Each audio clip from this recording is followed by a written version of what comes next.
Hi everyone, and welcome to ACCAP 4 Live Session 4. In Live Session 4, we're supposed to be learning Chapter 6, which is Capital Asset Pricing Model and the Adjusted Present Value. But as we all know, we left the chapter number 5, Theories of Gearing, last week. So I'm going to quickly pick it from Theories of Gearing, and then we come back to the objective for the day. So let's go to chapter 5, which you can pick it from your lecture note from page 91. So let's go straight to chapter number 5. So chapter number 5, we're going to look at theories of gearing. We're going to look at theories of gearing. Before I will explain the theories of gearing, I am going to explain some bases that we might need in order to understand the whole principles of theories of gearing. Last week, when we were doing cost of capital, we made mention of the fact that your cost of capital will reflect your business and your financial risk. The moment your financial risk or your business risk or both changes, your cost of capital should also change. And as such, how are we going to calculate the new cost of capital? This is what we need the theories of gearing in order to be able to solve such issues. So now let's start by understanding some principles. We said cost of capital will come from the sources that we have raised money. And we all concluded that a company can raise money either by equity, or a company can raise money by equity and debt. Okay, a company can also raise money by way of debt and equity. When a company raises money from equity alone, we say that company is an ungeared company. But if the company raises money from debt equity, we call it a geared company. So when I have to calculate the cost of capital, when the company is all equity, how will I calculate the cost of capital? We all said the cost of capital should reflect business and financial risk. And financial risk is coming because I have got debt. So if my company is financed entirely by equity, which is an ungeared company, my company will face only business risk. Because it hasn't got any debt, it will face only business risk. There wouldn't be any financial risk. If my company is having debt equity, because it has got debt and it is geared, that company will face business risk as well as financial risk. So this is what we said will determine your cost of capital. So if I face only business risk, my cost of capital should compensate for only business risk.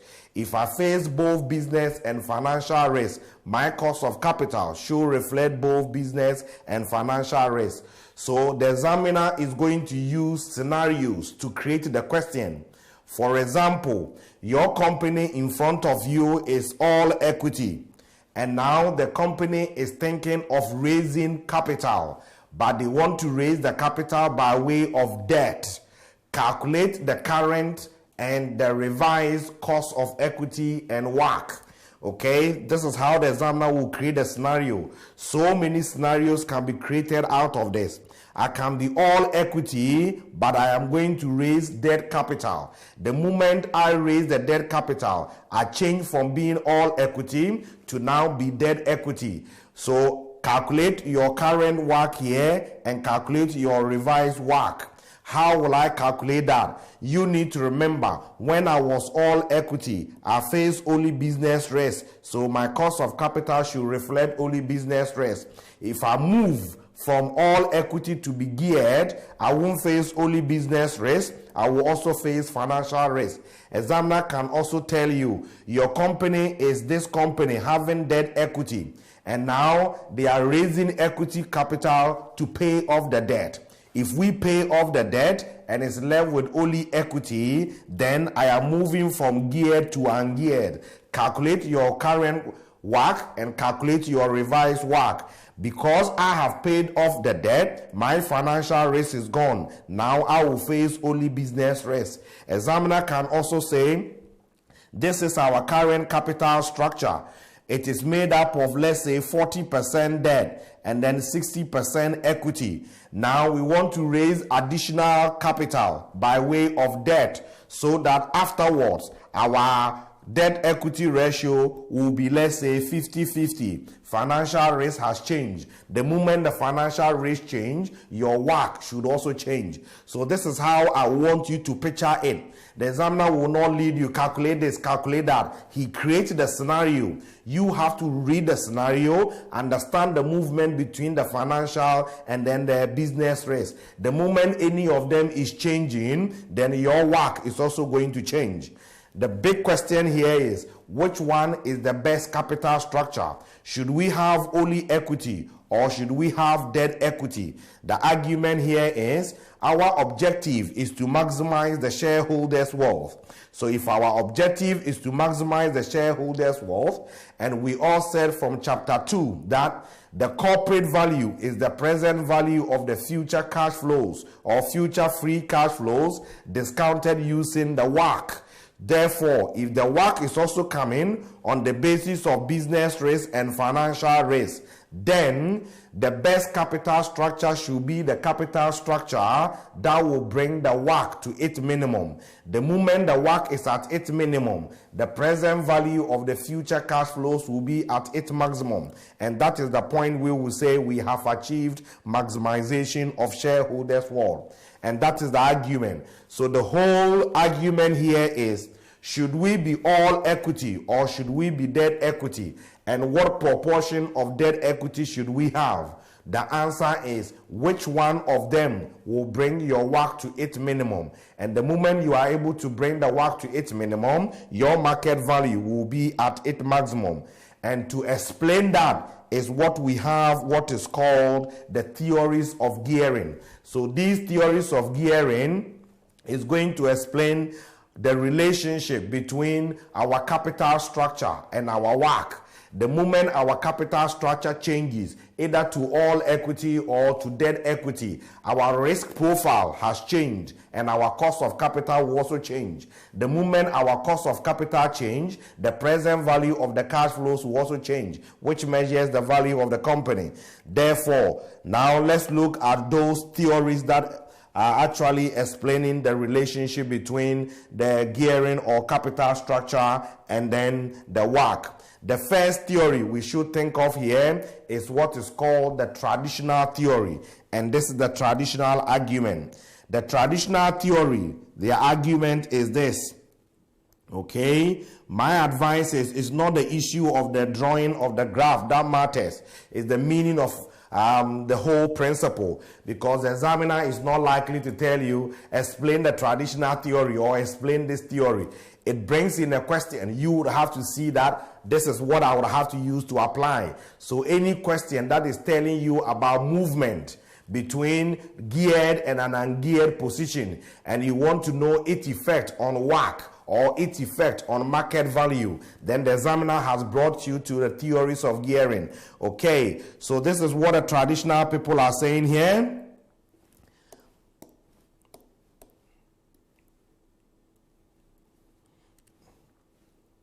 Okay, the traditional people are saying this. I'm going to use the diagram to explain. But as I told you, we don't normally ask to draw the diagram.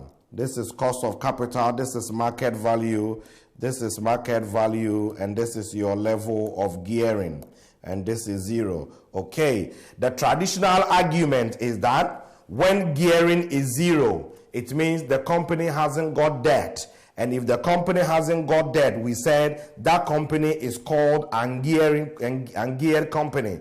And that company will face only business risk. So because it is ungeared and they are facing only business risk, equity holders will demand a return which is equals to the business risk. So equity holders will demand a return to compensate for only business risk. And at that point, this is what they will demand as their cost of equity, because the cost of equity is the return to them. So where gearing is 0 and we haven't got any debt, then we have only business risk. Equity holders will demand a return to compensate for only business risk.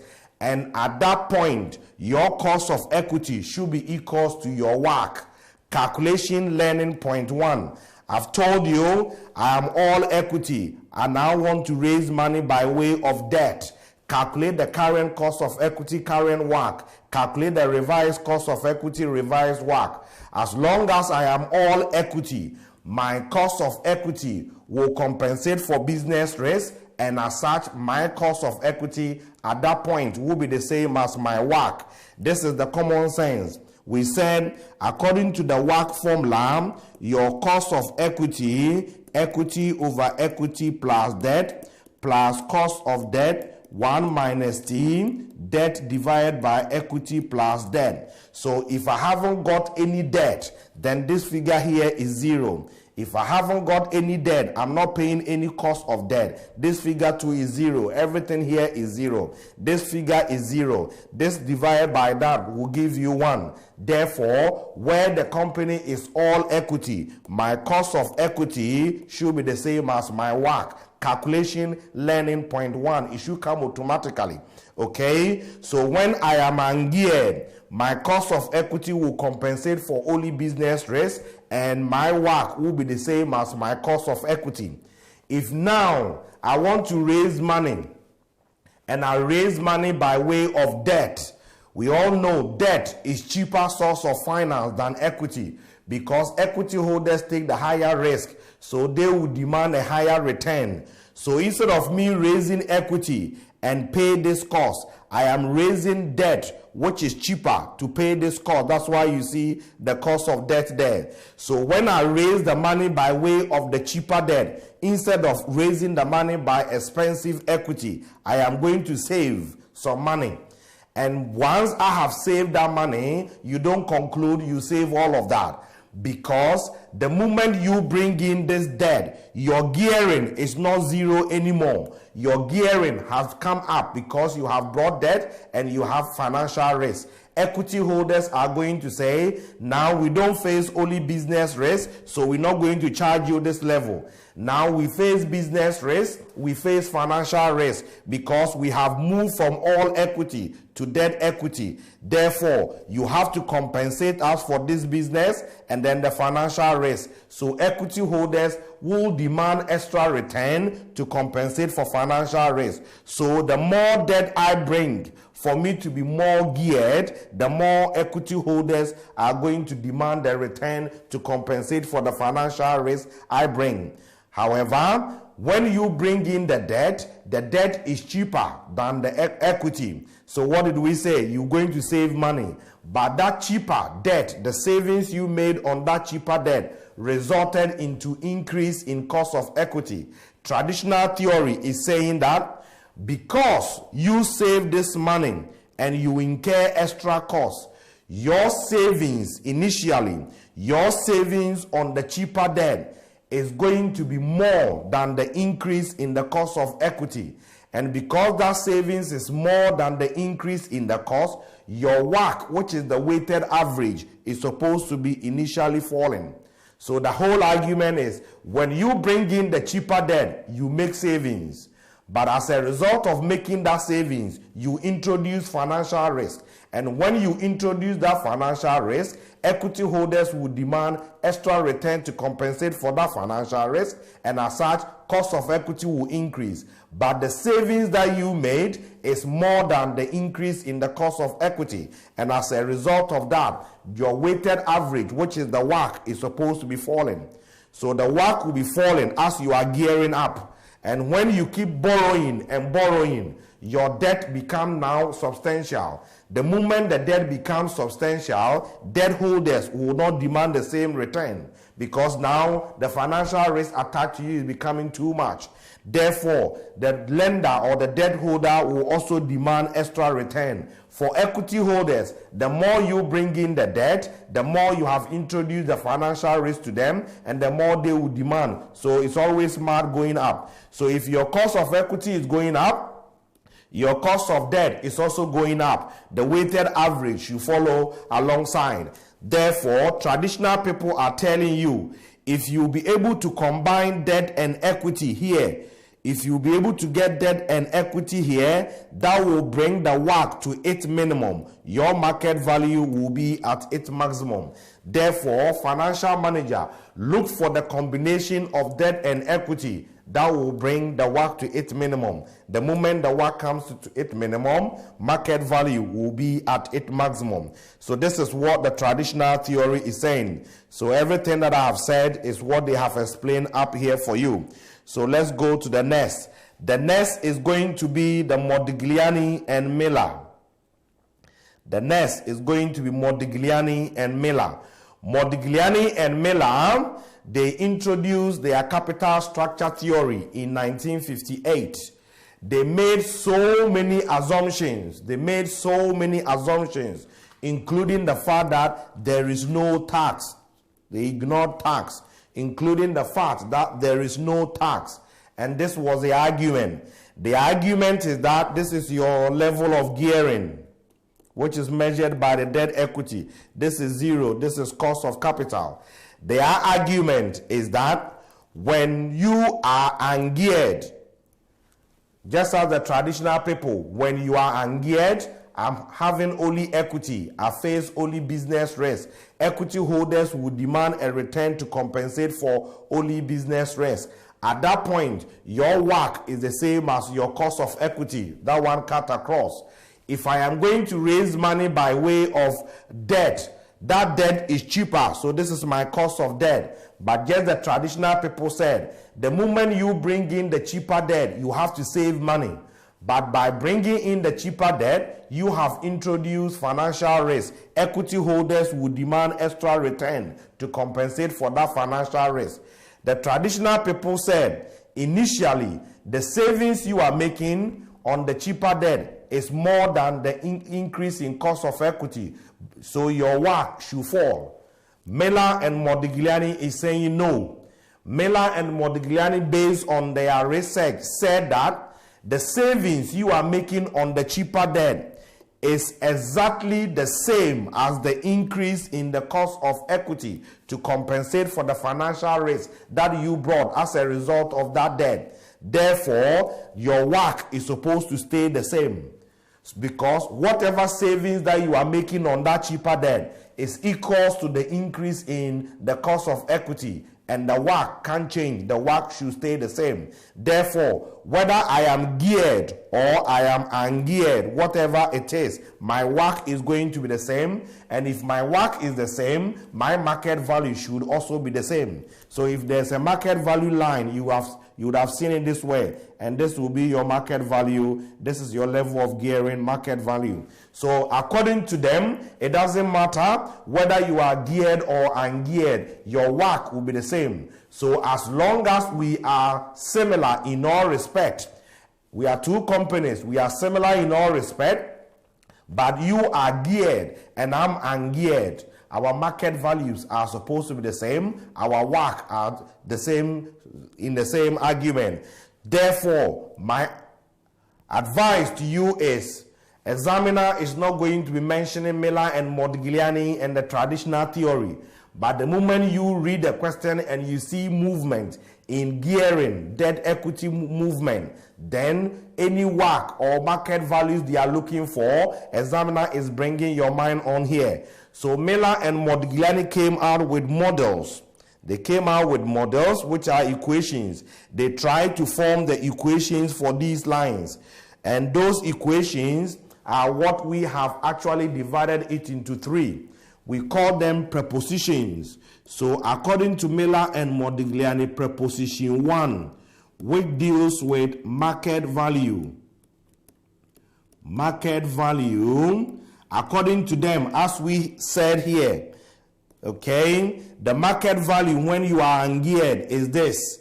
When you are geared is this. They are the same. So two companies which are similar in all respect, except that one is geared and one is ungeared, our market value should be the same. So they are claiming the market value of a geared company should be equal to the market value of an ungeared company.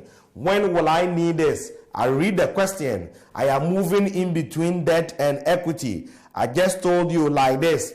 The company is all equity. They are now trying to raise money by way of debt. Calculate the market value now. Calculate the market value after. If there is no tax, Miller and Modigliani is telling you the market value when you were ungeared will be the same as the market value when you are geared. And nobody is going to tell you you have to bring it up. So as long as there is no tax, the market value of the geared company will be the same as the market value of the ungeared. The next one is the preposition 2, which deals with cost of equity. It deals with cost of equity. And Miller and Modigliani is telling you, if you look at the graph, cost of equity of ungeared is not the same as cost of equity of geared because of the risk premium to compensate for the financial risk. So they're saying that your cost of equity of the geared is equal to cost of equity of ungeared plus the risk premium, which is calculated as this. Cost of equity of ungeared, cost of debt, all multiplied by debt divided by equity. So giving me, this is the whole argument, giving me cost of equity geared, I should be able to calculate cost of equity ungeared. Giving me cost of equity ungeared, I should be able to calculate cost of equity geared. So when I tell you we are all equity, for instance, we are going to raise money by way of debt. What will be your current cost of equity and your revised cost of equity? If I get my current cost of equity is ungeared, will it help me using this equation? Come and put them here in order to come and get the cost of equity geared. So this is how the movement is going to be. This is how the movement. The last preposition that we normally say, and Miller and Modigliani, is the preposition 3, which deals with the WACC. And as we saw in the equation or the graph, the WACC is not going to change according to them because the savings you made on the cheaper debt is exactly equal to the increase in the cost of equity, and the WACC should stay flat. Okay, so he's telling you the WACC of the geared should be equal to the WACC of the ungeared. So if I create any of these scenarios for you in the question, if I create any of these scenarios for you in the question, and I have to get the WACC here, the WACC there, as long as it is Miller and Modigliani in the world of no tax, which the examiner is not mentioning Miller and Modigliani, as long as you see gearing changing, then you need them. The WACC I have here should be the same as the WACC I will have after I have brought the debt, as long as there is no tax. Okay, so these are the equations. You would have to learn them. Nobody is going to tell you use this. You would have to know from the surface of the question. That is why I was trying to explain with this first, so that when you see the moment you see movement, either to be geared or to be ungeared, or from gearing to another level of gearing, you need them. Okay, so that is the argument. They were criticized in 1958 that how can you assume that there is no tax? How can you assume that there is no tax? These are the formulas I've given to you. And as we all know, your WACC of the ungeared position is the same as your cost of equity. We all know that. Your WACC of ungeared should be the same as your cost of equity. They were criticized in 1958. So they came back in 1963. And 1963, they still made assumptions, many assumptions, but they came out with the fact that there is corporation tax. When they came 1963 and they relaxed the assumption of no tax, they brought corporation tax. And now this was the argument. They said if gearing is 0, just as the same argument, we will face only business risk. Equity holders will demand a return to compensate for only business risk. And at that point, your WACC is the same as your cost of equity. When we raise the money by way of cheaper debt, what happens? We will make some savings. When we make the savings, we have introduced financial risk. Cost of equity will increase to compensate for that financial risk. Nothing changes. When they were in 1958, their argument was the savings on the cheaper debt will exactly be equal to the increase in cost of equity. So the WACC should have been staying the same, like that. This is what they did in 1958. When they came to 1963, they said that we have brought in corporation tax. And where there is a corporation tax, interest on the debt is a tax allowable expense. So if interest is a tax allowable expense, then we are going to make an extra advantage by bringing in the debt. And that extra benefit of the tax savings on the interest will now outweigh the increase in the cost of equity. And therefore, your WACC should be falling. That's why you see the WACC falling. Okay, so when they brought in tax, because interest is a tax allowable expense, the WACC is supposed to be decreasing, because the total benefit on the cheaper debt now will outweigh the increase in the cost of equity because of the tax benefit. Because of the tax benefit.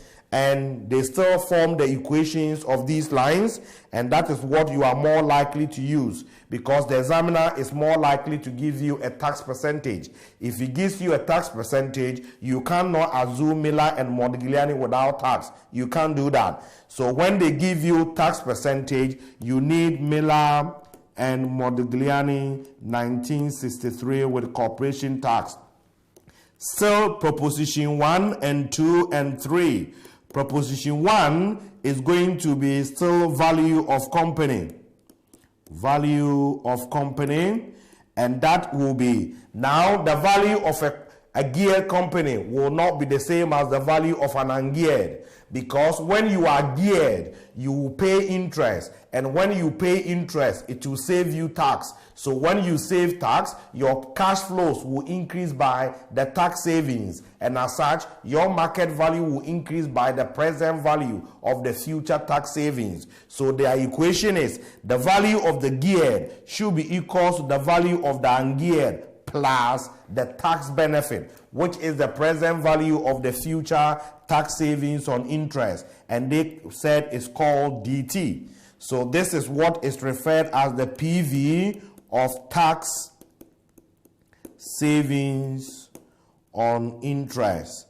And D here, D is the value of the debt, and T is the tax rate. That's the shortest way of doing that. So it's a formula thing. The only problem for me and Miller and Modigliani and my student is how they will be able to see that they need to apply Miller and Modigliani. And the clue is simply you seeing I am moving in between gearings. The moment I am moving in between gearings, then Miller and Modigliani is supposed to come in. So if I'm moving in between gearings, then the examiner wants market value. I need preposition 1. If I'm moving between gearing and I need cost of equity, I need preposition 2. If I'm moving between gearings and I need WACC, I need preposition 3. That is the argument. So your preposition 2 still deals with your cost of equity. And the cost of equity is this. The cost of equity of geared is equal to cost of equity of ungeared plus the risk premium, which is cost of equity of ungeared, cost of debt multiplied by debt 1 minus the tax rate divided by that. And your proposition 3 still deals with WACC. And he's saying now the WACC of geared is going to be less than the WACC of ungeared. Yes, the DT is the D is the tax, the debt value, and T is the tax rate. It's representing the present value of the tax savings on interest. is the tax savings, the tax you will save. Okay, let me explain that. You don't necessarily need what I'm going to do, but for the sake of that question, let me explain that. Assuming I have got 10% cost debt, and the value of the debt is, let's say, 10,000, and tax rate is, let's say, 30%. What will be the present value of the tax savings on interest? My interest, the cost of the debt will be 10% of that 10,000, which is equals to 1,000. Okay. What is the tax saved? Tax saved is always the expense, which is the interest, multiplied by the tax rate, which is equals to 30% of this is 300 now. So if I've got 300, it means every year I am going to save tax of 300. What will be the present value? Miller and Modigliani made assumption here that debt is irredeemable. So if this is irredeemable, then from year 1 up to infinity, I will make 300 as tax savings, cash flow. What will be the PV of the tax savings? PV of this tax savings on the interest. Because this is going to infinity, I have got a perpetuity. Present value of a perpetuity is that constant cash flow divided by the cost of capital. That constant cash flow is the 300 divided by the 10% here, which is 0.1, and that is giving me the present value of the tax savings of 3,000. Okay, and Miller and Modigliani was trying to prevent you from going through all these hassle, because this 3,000 that I have got, okay, as the present value of the tax savings, it can simply be calculated as the DT.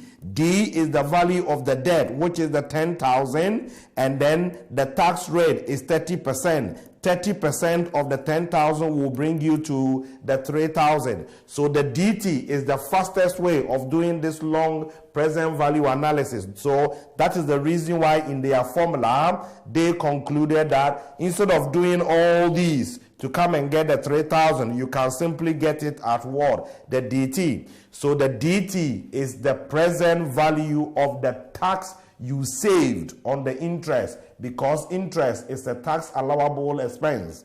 Okay, so let's go back.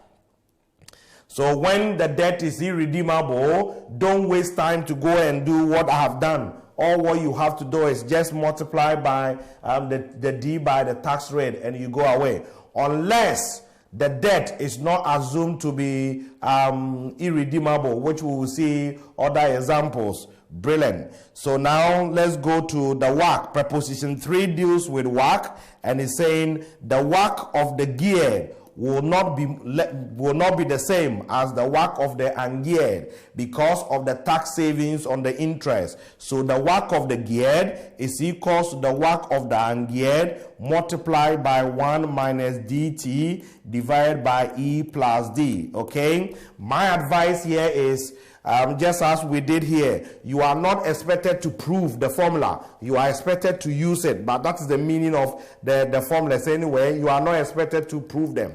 You are expected to apply. So the most important thing for me is, will you be able to see that I need Miller and Modigliani? The moment you will be able to see you need them, it is very, very straightforward.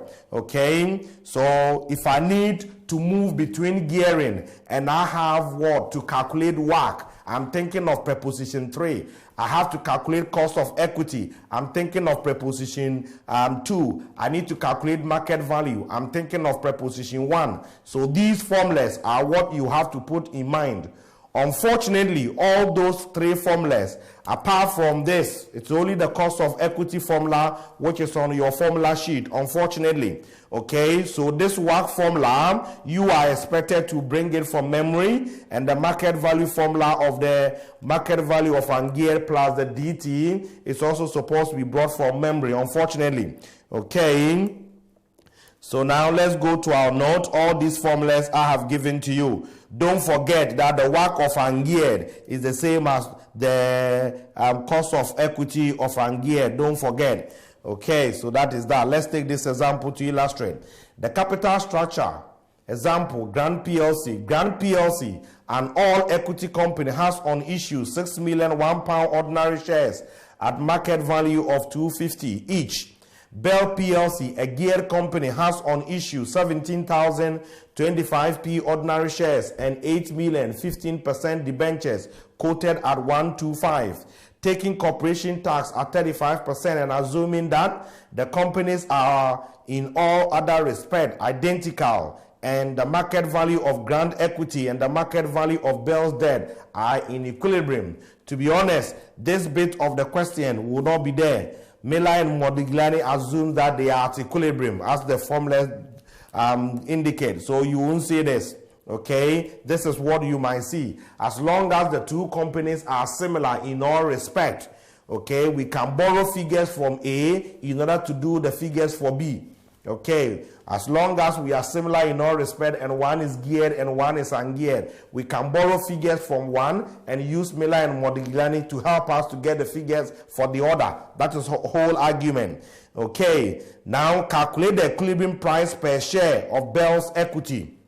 Okay, if you look at this question, no mention of Miller and Modigliani, but I need market price of Bell shares. Bell share is this. They haven't given us the price, but the companies are similar. But Grant is all equity and Bell is geared. Once again, I would have to tell you, here we are teaching, that's why we are guiding you. Exam room, the examiner might not tell you this is geared, this is ungeared, or this is all equity. You would have to see. If you come to Bell's capital structure, you see debt. As long as you see that, it means Bell is a geared company. When you see Grant has got only ordinary shares or equity. They haven't got any debt. It means it is all equity. You don't need to be told that, oh, this is this, this is that. No, this is what makes it a bit tricky. So whilst you are reading the question, you have to be tactical and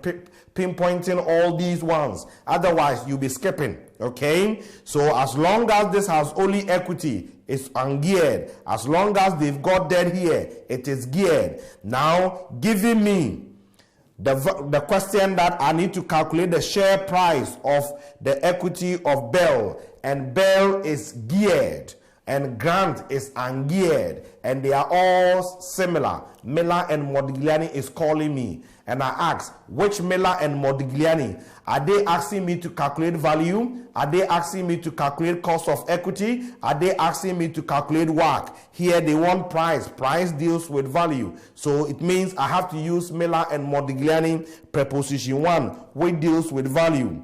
Then I come and tell myself, there is tax. So if there is tax, I need Miller and Modigliani 63. According to them, the value of the geared should be equal to the value of ungeared plus the DT. Now, Bell is the geared, Grant is ungeared. So, if I'm able to get the market value of Grant and I'm able to get the DT and I add to that, I should be able to get the market value of Bell, which is the geared. So, what is the VU? VU is for Grant. And Grant, what are your figures? Grant is having 6 million shares, and each of the share is having a price of 250. So in that case, what will be the value of Grant? I will say 6,000, 3 zeros up, multiplied by 2.5, and that is giving me, is it 15,000? Then I need DT. D is the value of the debt. Who has got the debt? Obviously, it is the gear company, which is Bell, and the T is the tax rate. So what is D? If you go to the question is telling you that Bell is having 8 million shares quoted at 125. So I have to get that market value as 8 million divided by 100 multiplied by 125. Don't forget, nominal value of the debt should be 100 multiplied by the tax rate. They said the tax rate is 35%. So when I find this, okay, so 8,000 times 1.25 is giving me sort of 10,000 times 0.35. That is 3,500. When I sum up that, it gives me the VG, and that is 18,500. when a company is geared, you remember from chapter 2, when a company is geared, its total market value is what we refer to as the corporate value. And we all said that time that corporate value is made up of value of debt and value of equity. So if they have got debt of 10,000, then how much of the corporate value is in the form of equity? Because we wanted a share price. So you say less the debt value. When you less the debt value of the 10,000, that brings you to your equity value. Okay, that brings you to the equity value, and that is 8,500. So the value of Bell's equity is 85. How many shares is Bell having? Bell is having 17 million shares. So what is the price per share? So we're doing everything in terms of thousands. So the share price should be the 8,500 divided by 17,000, which is equals to 50p. So this is what you're going to use Miller and Modigliani for. Giving me this in a geared position, I should be able to get the ungeared. Or giving me the ungeared, I should be able to get the geared. So anytime you are moving between the geared and ungeared, Miller and Modigliani calling you. Miller and Modigliani calling you. Okay? So please, it needs practicing. Otherwise, the question might come and then you might not even see Miller and Modigliani. Most students read the question, they don't see that there's Miller and Modigliani. The simple example that we did here, obviously nobody mentioned Miller and Modigliani. The question will expect you to pick it up yourself. Okay. So Miller and Modigliani, they were criticized because they were assuming that if you borrow and you borrow, because of the tax savings on the interest, your WACC is supposed to be falling. And when your WACC is falling, your market value should increase by the present value of the tax savings. If you look here, the more you borrow, the more this will be the debt value. And when you multiply that higher debt value by the tax rate, the PV here will be more. If you add to this, the more you have as the market value of the geared. So Miller and Modigliani is telling you, you have to borrow and borrow and borrow up to 99%. Argument here is, can a company borrow up to 99.9%? It's not possible, because the more you borrow, the more you are likely to go on liquidation. You might not be able to service the debt, and as such your company will be liquidated. So they forgot bankruptcy costs. Do you think managers will use the company to borrow and borrow? They might be sacked, so there's agency costs. Okay, they might be sacked, there's agency costs. Even debt holders might not be prepared to give you that money, and that is what is called the debt capacity. So here what I'm going to tell you is just read, so that I'll take the time to do the complex aspect of it for you. Okay, when they came 1963, Miller and Modigliani, when they came 1963, they only introduced corporation tax. They forgot about personal tax, that when somebody gives you money and you pay interest, that person will pay his personal tax. So Miller alone came 1977. Modigliani couldn't come. Okay, Miller alone came 1977 and then brought in the personal tax. Okay, what is pecking order theory? I haven't even seen it in P4, but let me say quickly. Perkin is saying traditional theory, Miller and Modigliani, what are you people talking about? Because of the fact that when companies want to raise money, they don't have to sit down and do how many debt, how many equity should we combine in order to bring the WACC to its minimum, in order to maximize the market value. But companies have got their own prescribed order of raising money, and that is what is called the Perkin order. They've got their own prescribed order, and the order is when they want to finance a project or something, they look into their reserves. So first, money should come from retained earnings. If the retained earnings is not enough, then they have to go to the bank manager for bank debt. And that bank debt could either be a bank loan or bank overdraft. If it is not available or is not enough, then they have to think about straight debt like debentures or loan note. If it is not available or not enough, then they have to think about convertible debt. If it is not enough or it's not available, they have to think about preference shares before eventually they think about ordinary shares. So they have a prescribed order of them raising money, and that is what is called the Perkin order theory. There's another theory which says static trade-off theory. All these ones are not there. The issue there in this chapter is how to see the Miller and Modigliani formulas, when to need them, That's it. Okay, static trade-off theory. Trade-off means you are setting this benefit against what? Cost. Miller and Modigliani eventually agreed with the traditional theory. When they came back in 1963, they said, yes, the capital structure matters. So borrow and borrow and borrow. Initially, they said, if you bring in debt, whether you are debt equity or you are all equity, your WACC will be the same, your market value will be the same. But when they came and introduced corporation tax, they said borrow more, because the more you borrow, the more you will be able to maximize your market value. Okay, so they were in line with the traditional theory. So the static trade-off theory is simply telling you, if a company is reasonably stable, okay, then they have to try and find the trade-off between the benefit of you bringing in the debt and the cost of you bringing in the debt. The benefit of you bringing in the debt is that debt is cheaper than equity.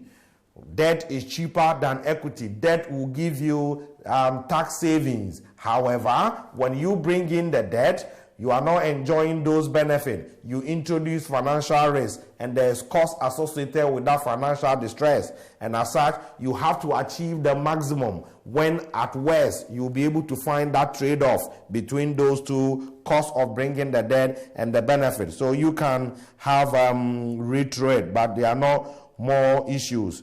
Gearing ratios. We all know how to calculate gearing ratios. Okay, at this level, I don't have to take the time to show you how to do the gearing ratios. But gearing ratios, we have debt divided by debt plus equity multiplied by 100%, debt divided by equity times 100%, or you can calculate it as interest cover. Okay, and interest cover is simply equals to your profit before interest and tax divided by interest. Okay, so have a time and look at this primary school thing. Nobody is technically going to ask you calculate this basic gearing. So I'm going to use the time effectively here by looking at these bigger two questions in here, so that we will be able to move on to the next level. Okay, gearing ratios are just basic things. Right, so let's take these two examples and then we go through them. Bellland PLC. Bellland PLC has annual earnings before interest and tax of 15 million. These earnings are expected to remain constant. The market price of the company's ordinary shares is 86 pence per share cum Dave, and of the debenture 105.5 per debenture ex interest. An interim dividend of 6 pence per share has been declared. Corporate tax is at the rate of 35%, and all available earnings are distributed as dividend. Bellland's long-term capital structure is shown below. Ordinary shares, reserves, 16% debentures, 100 par value. Required, calculate the cost of capital of Bellland PLC according to the traditional theory of capital structure. Assume that it is now 31st December 2004. Okay, let's do this one. When we finish, we do the Canalot. Okay, what is the intention of this question? The intention here is let you know that if you go to the exam room and the examiner asks you using the traditional theory or capital structure, calculate what? The cost of capital. Nothing has changed. The traditional theory of calculating cost of capital is what we learn and the dividend valuation throughout. So when you see using the traditional theory, calculate your WACC. It is your normal WACC. The modern form of calculating WACC is the Miller and Modigliani.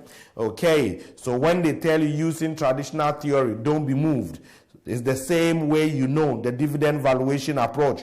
So if I have to use the dividend valuation, I ask the question, where have they raised money? They've raised money from equity, they've raised money from debt. I need cost of equity, I need cost of debt, and then I need the market value of each of them, and I have to weight them together to calculate the WACC. It's the normal WACC. So when they say traditional, don't be moved by any of those words. The traditional theory WACC is the same as your normal WACC. Okay, so how will I calculate my cost of equity? If I have to use cost of equity dividend valuation, as we normally say, you need to ask yourself, is dividend constant or is dividend growing? Point of attention.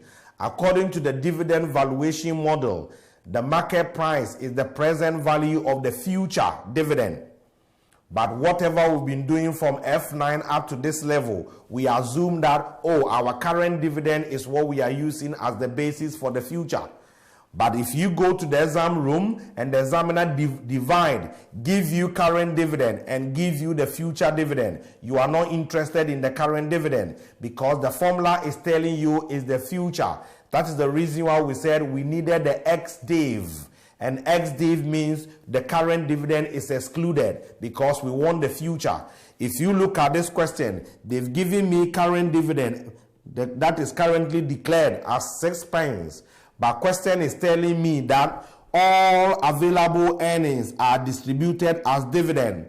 And the question is also telling me the company has got profit before interest and tax of 15 million. These earnings are expected to remain constant. So if I'm able to get the earnings, which is the profit after tax, I have to distribute everything by way of dividend. So if I have to distribute everything by way of dividend, then my future dividend is not the same as this 6 pence. That 6 pence is my current dividend.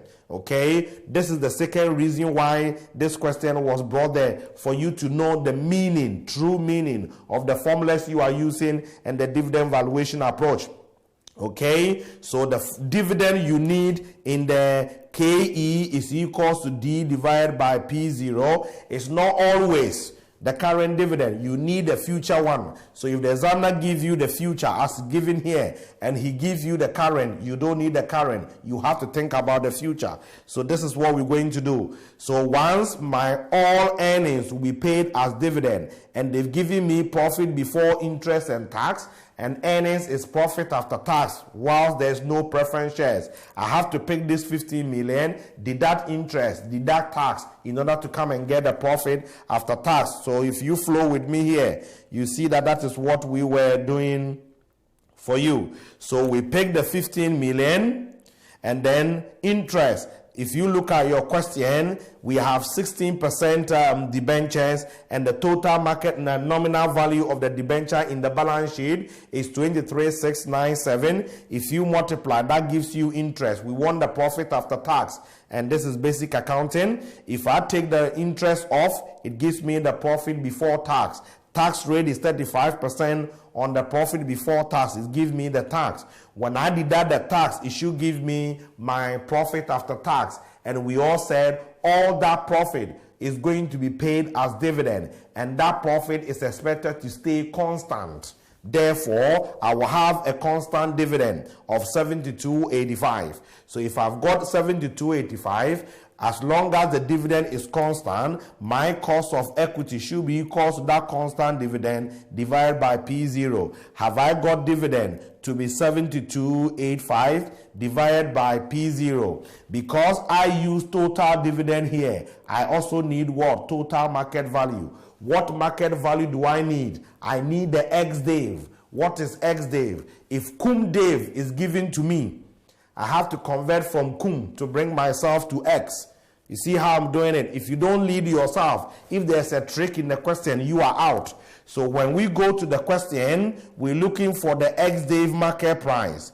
Question gave us, okay, question told us the market price of the company's ordinary shares is 86 pence per share, cum div. So if they've given me cum div, I have to convert it from cum to x. What dividend do I need? We all said to convert from cum to x, I need the cum price minus the current dividend, not the future dividend, minus the current dividend.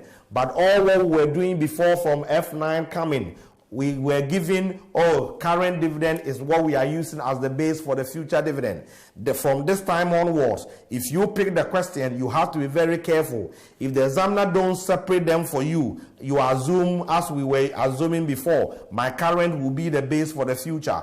But if they give me current separately, as here, they've given me the 6, and they've given me the future as what we have calculated, you need to be very careful. So if I need the ex-div, this is the dividend that is just to be paid. Therefore, my future dividend is not due to be paid, so it shouldn't be part of the market price. That's why we said the ex-div should be cum div minus the current dividend. So I am going to pick this 86, and then I'll deduct the 6 from it in order to get my ex-div. And if you go down there, that is what we did for you. Okay, so we said that the ex-div, this is the cum minus the current dividend, that gives you 80p. And then that 80p is the market price. We needed market value because we've taken total dividend. And the number of shares is the 12.5 million divided by the 25p nominal value. Remember, and that is what they did for here, which is the same as the 12.5 divided by 0.25. And that will give you 50 million shares. So 50 million shares at the price of 80p should give you what? 40. And then your cost of equity will be the constant dividend divided by the market value of equity ex-div, and that should give you 18.21%. So the lessons you have to learn from here, one is that when they tell you using traditional theory to calculate the WACC is your normal way. And then when you are using the dividend valuation, respect that dividend. That dividend, if they've given you current dividend and future dividend, you need the future dividend in the cost of equity formula. You need the current dividend for the purpose of converting cum to X. If one is given, you assume they are the same and you carry on with it. Next, we also have got debt. So if we have got debt, we would have to calculate the cost of the debt. Then if we have to calculate the cost of this debenture, our question is, debenture, you are traded. Therefore, are you redeemable or are you irredeemable? We saw all of them last week. Are you redeemable or are you irredeemable? Okay, the question told us here, it's not every time the examiner will say it's redeemable, it's not redeemable. Here, they gave us that it's supposed to be 31st 12/2007. When they put it here, it's telling you that is the redemption day. And question is telling us we should assume it's 2004. So if it's 2004 now, and then we have to redeem it at 2007, we've got 3 years. We have to go and calculate that internal rate of return. Because it's a redeemable debt. We know how to do that already. The market value per nominal is 105x interest. What will be your net interest? Interest is 16%. 16% of 100 will give you 16. But there is tax rate of 35%. Knock the tax off. And that will bring you to the 10.4 pounds. So if you have got a 10.4 pounds, come the end of the third year, there should be a redemption value. You choose your own two red. Okay, the objective of this question is what I've already explained to you. Remember traditional and how to separate a dividend. The internal rate of return, we know how to do it here already. They assume 8% and 9%. Okay, if I'm sitting down in the exam room, I assume 8%. It's giving me positive 0.70. That is more or less the internal rate of return. I pick it. Okay, but they also assume the 9% here. We got these two NPVs and they are two red. We put it in the internal rate of return formula. Lower rate is 8%, NPV of the lower, NPV of the lower plus NPV of the higher, because this becomes negative. And the difference between the higher rate and the lower rate is 1. And this is 8.26. We saw all this last week. What will be the market value? Take the total nominal value, multiply by the market price as usual. Don't forget to divide by 100. I've got 25 million. What is the WACC? My WACC isn't the weighted average of the two. This is my cost of equity. Market value of equity we said is 40. Cost of debt, because we had already factored tax here, you don't bring 1 minus t again. And then value of debt is the 25. 25 plus 40 is the 65. And this is your WACC. So when they say using the traditional approach is the normal WACC, the only lessons you need to pick there is how to respect if there's dividend current and dividend what for the future. Now let's go to the next one that we would have to use the modern approach. Let's go to the next one that we have to use the modern approach, which is the Canalot PLC. Canalot PLC is an all-equity company with an equilibrium market value of 32.5 million and a cost of capital of 18% per year. The company proposes to repurchase 5 million of equity and to replace it with 13% irredeemable loan stock. Canalot earnings before interest and tax are expected to be constant for the foreseeable future. Corporate tax is at the rate of 35%. All profit are paid out as dividend. Using the assumptions of Modigliani and Miller, explain and demonstrate how this change in capital structure will affect the market value, cost of equity, and the cost of capital. Explain any weaknesses of both the traditional and Modigliani and Miller theories, and discuss how useful they might be in the determination of the capital structure for the company. The B should be straightforward. They are just basically the assumptions and of the fact that we don't live in a perfect market. So there will be bankruptcy costs, there's agency costs, there is tax exhaustion, debt capacity and all that, as we saw up there. So I'm going to concentrate here straightforward. Okay. As I keep telling you, this is lecture note. There's a gap because here we are teaching you everything. In the room, examiner expects you to bring all of them. And as I told you, examiner is not likely to tell you using the principles of Miller and Modigliani. This company is all equity. Now the company is thinking of raising money by way of 5 million. Have we changed debt equity? Because we were all equity. The moment we bring in the 5 million, we've changed to be debt equity. Calculate your WACC, calculate your cost of equity, calculate your market value before and after. That is how the question comes. But luckily, they've given us our market value now, which is before. They've given us the cost of equity, cost of capital, which is before. But because we are all equity, we all know our cost of equity will be the same as the WACC.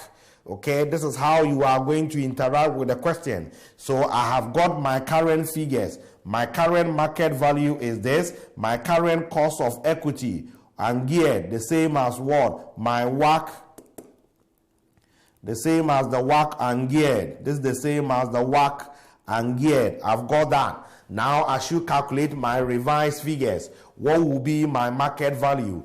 According to Miller and Modigliani, if I need market value, I need to think of preposition 1. And preposition 1 is telling me the value of the geared should be equal to the value of the ungeared plus the dt. It's an issue of you seeing them. If you see them, it's formula. You do substitution, you move on. What is my VU? VU is the value when I was ungeared. And the question told us that the market value when we were ungeared is 32.5. I will need DT. I am going to bring 5 million. And the tax rate given is, where's the tax rate? 35%. So 35% of 5 times 0.35 is giving 1.75. Therefore, 1.75 plus 32.5 will give me 34.25. And this is the VG. And this VG is the corporate value, which is made up of value of debt and value of equity. So less my debt value, which is 5 million, and my equity value is simply 29.25. If you see them, they make life very easy. They make life very easy. The only problem is they are not going to mention their names. You would have to see that I need Miller and Modigliani at this time.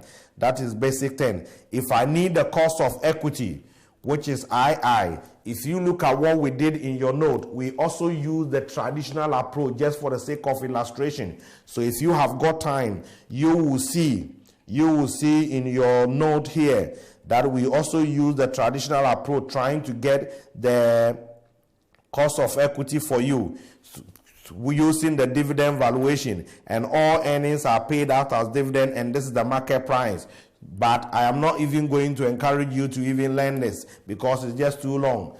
Miller and Modigliani has made life very easy for us. Here we brought it for you to see that eventually what you can do using the traditional theory, you can do using the Miller and Modigliani. So when we use the traditional theory using the dividend valuation, our total dividend will be this, and the market value of equity is that, and this will be your cost of equity. When we use the Miller and Modigliani, we will come back to the same answer. So I'm not encouraging you to do that. As long as Miller and Modigliani is applicable, use that one. It makes life very easy and it saves time.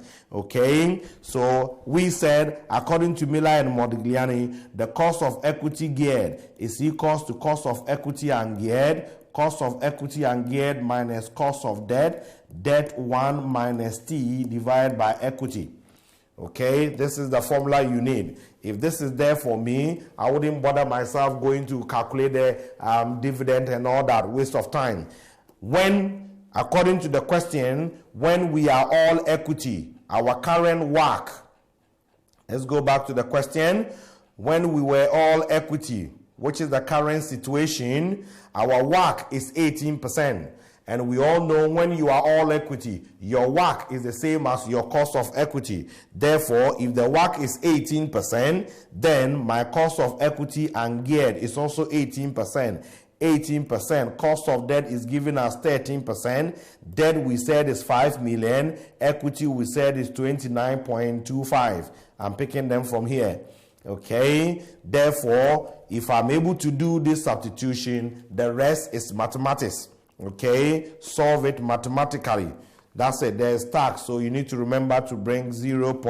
If tax rate is 35%, this becomes 65%. Okay, and when you solve this, I have 5 times 0.6 divided by 29.25 times bracket 18 minus 13, okay, plus 18, and it's giving me 18.51 or so, 18.51. So that is how you would have to get your cost of equity. Okay, so that is basically the case. Okay, good. So this makes life very easy for you. Now, if I need 3, if you look at the note 2, we use the traditional approach. If you look at the note, we use the traditional approach. WACC is equals to cost of equity, proportion of equity, plus cost of debt, proportion of debt. Miller and Modigliani is there. He gave us preposition what? 3. And according to preposition 3, the WACC of the geared should be equals to the WACC of the ungeared multiplied by 1 minus dt divided by E plus D. Okay, I have all the figures. This is the same as the cost of equity ungeared. And currently, our WACC or cost of equity ungeared was given to us as what? 18%. Multiplied by 1 minus dt. D is 5. This is what? 35%. Divided by equity is 29.25 plus the debt of 5 million. And what will be the WACC? If you had used the long approach, you will still come back to the same answer. That's why I encourage students. See Miller and Modigliani, save your time. Okay, so this is what is going to give us about 17.08%. About 17.08%. So this is basically that chapter. This is basically that chapter. Miller and Modigliani, we haven't finished with them. We will see them again. So have a go through them and then make sure you've understood the movement. The whole time you would need Miller and Modigliani is when I have to move between gearings. My risk profile is changing from geared to ungeared, and they're giving me this and I want to get that. Either they've given me geared, I have to get ungeared, or they've given me ungeared, I have to get geared. Miller and Modigliani calling you. Think about preposition 1, dealing with market value. Think about preposition 2, dealing with cost of equity. Think about preposition 3, dealing with WACC. Which one is the examiner asking me to do? If you want WACC, I see preposition 3. I move on with it. Okay, so that is the argument. Now let's go to the day's objective, which is starting with capping. Capital asset pricing model. This is another way you will be able to calculate the cost of equity. Last week I told you, when they ask you to calculate cost of equity, you are thinking of the dividend valuation, you are thinking of capping, you are thinking of Miller and Modigliani. Now we've known that if there is cost of equity and I'm moving between geared and ungeared, Miller and Modigliani preposition 2 is calling me. So either I will use the dividend valuation. If you look at the illustration that we did, we use the traditional approach, dividend valuation, to get the cost of equity. We also use Miller and Modigliani to get the same cost of equity, depending on the information in front of you. So the third way we can calculate the cost of equity is using capping. And we all know that according to capping, which this formula is waiting for you, capping says the return on a risky investment is equal to the risk-free rate plus the beta market return minus risk-free. Be with me here, because now I'm moving you from F9 capping you learn to P4. Capping didn't say we have to use it to calculate only cost of equity. F9 syllables want you to calculate only cost of equity using capping. We can use capping to calculate the return on a risky investment. Return is from the point of view of the lender, and the cost is from the point of view of the company taking the money. Okay, what is the determining factor? What is the determining factor? Is the beta you are putting here. If I put in equity beta, I get cost of equity or return on equity. If I put in debt beta, I get cost of debt. If I put in the weighted average beta, I get WACC. Simple. Even though I would have to emphasize that in most cases we need the capping to calculate cost of equity. It's not only cost of equity that we can use capping to do. We can use capping to calculate return on any investment as long as its beta is given. So the beta that you put in is what will give you its corresponding word, cost of capital. So when I put in equity beta geared, this is cost of equity geared. If I put in equity beta ungeared, this is cost of equity ungeared. So the input is obviously the beta, and that will give you its corresponding thing. Okay? And we know beta is measuring risk, and risk in financial management is measured by what is called standard deviation. The good news is portfolio theory is out of your syllables, so that is gone. But capping is assuming that when you diversify, you'll be able to reduce some risk. The third beta is the weighted average. The weighted average beta. Okay, we're going to see the beta very soon, don't worry. So the third beta is the weighted average. What I meant is whatever beta that you put in. So if I want WACC and I've been given the weighted average beta, I should get WACC. If I want cost of debt, beta of debt will be given. Okay, so the beta is what I'm heading towards. We said risk. Beta is measuring risk. But when we talk about risk in financial management is of the fact that your actuals might deviate from your expectation. A simple way I explain risk to students is somebody will say, this P4 exams I'm going to do, I'm going to learn only 4 topics. That is the risk you've taken. If you go to the room and the 4 topics are there, you will pass, and you pass very well. Same way, if you go to the room and the 4 topics that you learn, none of them is there, you also fail, and you fail very well. So risk is not of the fact that you are losing. When I say I'm taking risk, it doesn't mean I'm losing. The meaning is, if it goes well according to what I expected, I will win big time. If it doesn't go well, I will also lose. So risk in financial management is the fact that your actuals might deviate from your expectation.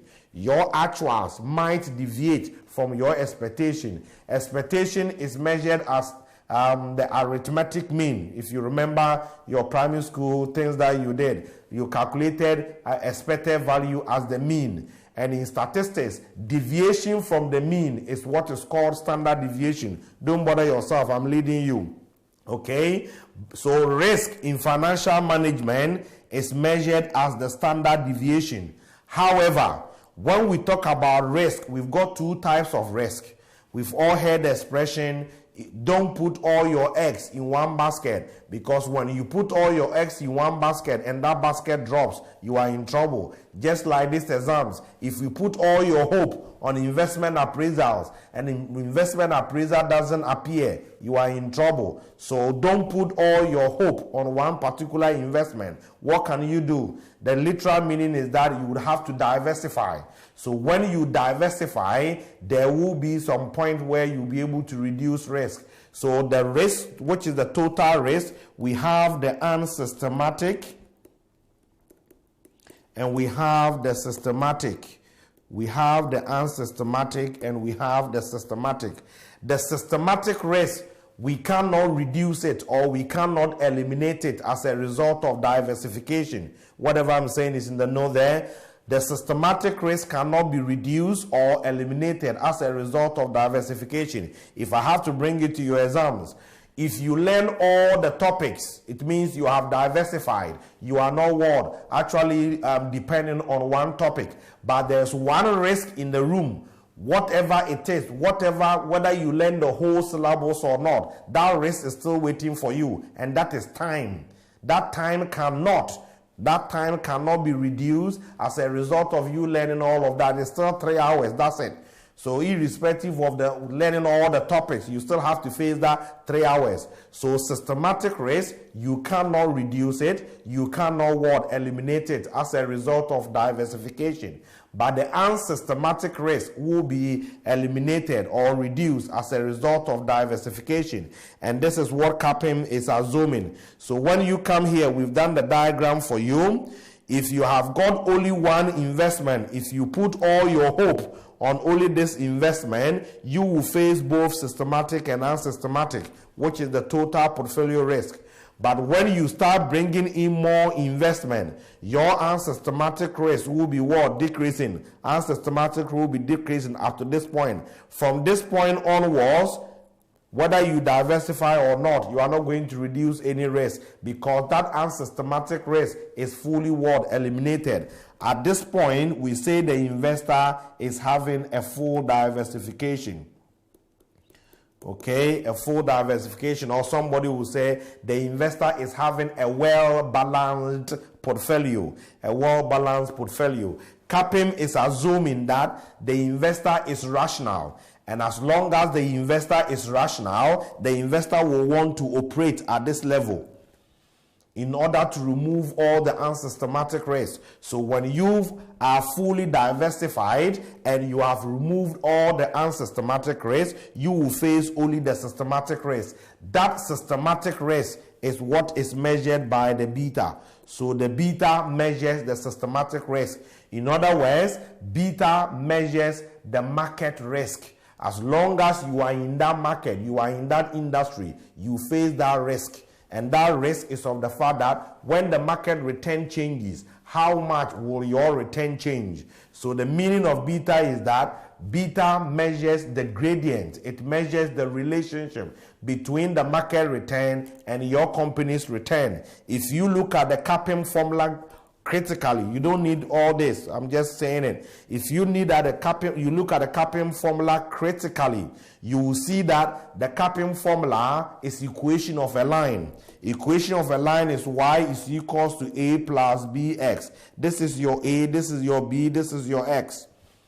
Okay, and the equation of a line, this b is the gradient, and gradient measures the relationship between x and y. So CAPM measures, the beta measures the relationship between your company return and the market return as a whole. As long as you are in the market, if something affects that particular market and the market return changes, your return will also change. How much your return will change relative to the change in the market return is what is called your beta. It's out of the syllabus. That is when it was in portfolio theory. Examiner is supposed to give you the beta. Calculation of beta is out of it now. Okay, you need to really appreciate that it's gone because you needed a bit of regression analysis. You have to go and calculate the covariances and all that. You don't need it this time. Okay, so that is the formula. That is the formula. Now let's go to what P4 wants from you. Systematic business risk and systematic financial risk. We said your cost of capital should reflect your business and your financial risk. Now be with me. We're calling Miller and Modigliani back. Miller and Modigliani combined their theory into CAPM. And that is where we are now. And you need it. This is what you are more likely to be using in the room. So be with me.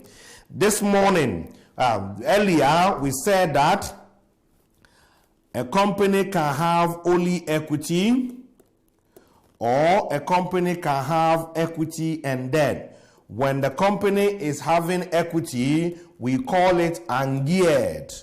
When the company is having equity and debt, we said is geared. If it's ungeared, it's having only business risk. If it is geared, business and then financial risk. Okay, now, beta measures the systematic risk. So when I tell you the beta of this company, equity beta of this company, what risk will this equity beta measure?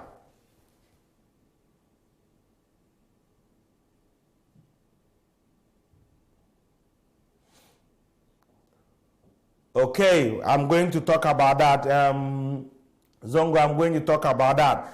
The formula they want you to learn is not the formula to calculate the beta. A beta will be given to you, and then we would have to move between geared and ungeared. Okay, we have to move between geared and ungeared, which that is where I'm heading towards. So nobody is going to tell you to calculate the beta. But you need the beta. If I give you the beta of ungeared, equity beta of ungeared, and you want the beta of geared, that is the argument. Okay, portfolio theory is not in your syllabus, so we don't need to calculate a beta. A beta will be given to you, and you have to move in between the geared and ungeared. That is where we're heading ourselves towards. Okay, so now ungeared. When your company is ungeared, you will face only business risk. So when I give you the beta of that company, then it means that company is having only business risk. Its beta will measure its only business risk. Now, when you go to this and I give you the equity beta of this geared company, what have I said to you? This equity beta of this geared company, because the company is having debt and is geared, it is having business and then what? Financial risk. Okay? So the argument is, when I tell you equity beta, please be with me because these terminologies can change your destiny. So be with me. When I say equity beta, you need to ask yourself, what beta is that? Is it a beta for an ungeared company? If it's a beta for an ungeared company, it will measure only business risk. If that beta is for a geared company, it will measure both business and then what? Financial risk. So this is what is called equity beta. Next, I'm going to come out with another terminology. When I say asset beta measures only business risk. Asset beta measures only business risk. 1 minute. Asset beta measures only business risk. So when I say the asset beta, we represent it like this, is 1.5, irrespective of whether the company is geared or ungeared. It is measuring that company's business risk. So for instance, if I tell you this company's asset beta is 1.2, what is it doing? This 1.2, because I said asset beta, even though this company is geared, that 1.2 is measuring only the business risk. But this company doesn't face only business risk, it also faces financial risk. So what should I do? I can't say their whole risk is 1.2. I can't put 1.2 in the capping formula to calculate its cost of equity. And this is where I would have to bring its financial risk in addition to that. And when I bring in addition to that, I will get their all beta and I will put it in the equity cost of equity formula in the capping to calculate the cost of capital of what? This company. That is where you need to lead Miller and Modigliani.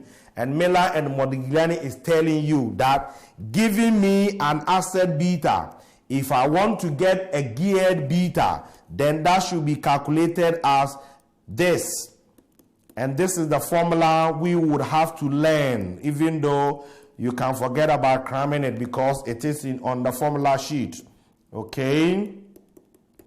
Forget about cramming it. It's on the formula sheet waiting for you. So this is the formula they are referring to you. You are not supposed to start calculating the beta factor. They will give you one beta and you would have to get the other beta. But they won't tell you to calculate the beta from the scratch. So Zongo, this is the formula that probably you are talking about. Okay, so watch out. Okay, so this is the argument. So when I've been given a geared beta and given a debt beta, I should be able to get an ungeared beta. This is where Miller and Modigliani is calling you again. We said the moment you are moving between geared and ungeared, they are calling you. So giving me geared beta, I should be able to get an ungeared. Giving me ungeared beta, I should be able to get geared. That movement is what the examiner is going to play you. So the same way as we were doing earlier, if I give you a question and the company is all equity, and now the company is thinking of bringing in debt, I've changed. Now I will face business and financial risk. Given the beta here, this equity beta will measure only business risk, which is the same as an asset beta. And because this I have moved to have financial risk, I would have to bring in that financial risk. So I have to convert the business risk beta alone to beta which measures both business and financial risk. And that beta that measures both business and financial risk is what is called the geared beta. So that is how the movement is going to be. So calculate the cost of equity before and cost of equity after. I will pick this beta, put it in the capping. It will give me the cost of equity now. But I can't put that beta here to get the cost of equity here. I would have to convert only that asset beta to bring in the financial risk in order to come and get the beta here to calculate the cost of equity that will reflect both business and financial risk. This is the calculation of betas that we need. But you don't need the beta from the scratch. So let's go to our note and I'll pick this one to illustrate. Okay, so remember, asset beta measures business risk.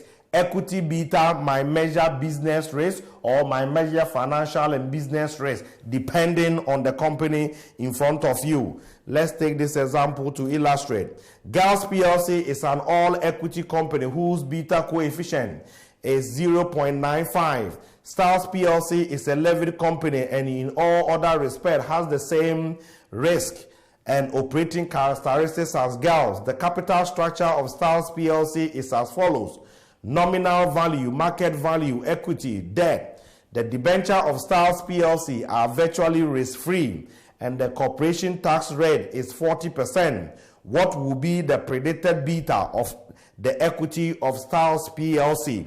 Okay, it could be one company, it could be two companies involved. So the preposition that we did, when they give me cost of equity, I think of preposition 2. They give me WACC, and I have to convert it to geared WACC or ungeared WACC. I think of preposition 3. When they give me beta, and I want to calculate cost of equity or cost of or WACC, then I have to think of the geared and ungeared betas. So all of them are Miller and Modigliani. So it depends. If I have to go to the preposition, cost of equity is given and I'm converting it to the other, or WACC is given, I'm converting it to the other. If they give me beta, then I have to come and think of this geared and ungeared movement. Okay, so now I need the beta of this company called, where is this, Styles, because that is the question. But it is similar to Gals, and Gals is all equity. And once it's all equity, it's having a beta of 0.95. This is what I was telling you they wouldn't ask you to calculate, because portfolio theory is out of the syllables. But giving me this, I should be using this as a basis to calculate that of the other company. That is all the movement. That's why that formula is there for you. Okay, so now be with me. They've given me the beta of a company that is all equity. That tells me that this beta is an ungeared beta, equity beta ungeared, which is also called the asset beta. But this company style is a geared company because it is having debt. And companies in the same industry, Miller and Modigliani is assuming all of them have the same business risk. So if this all equity company is having its asset beta of this, that asset beta is measuring only business risk. And as long as we are in the same industry, we are similar in all characteristics, style will also face the same business risk. But style will not face only business risk because it has got debt. And once it has got debt, we would have to bring in that financial risk. How will we bring that financial risk? Then we need the Miller and Modigliani geared and ungeared beta formula. Okay, so that is where you have to go and think about this formula. However, Miller and Modigliani also assume that debt is risk-free. So if debt is risk-free, the beta that is measuring the risk associated with debt will be 0.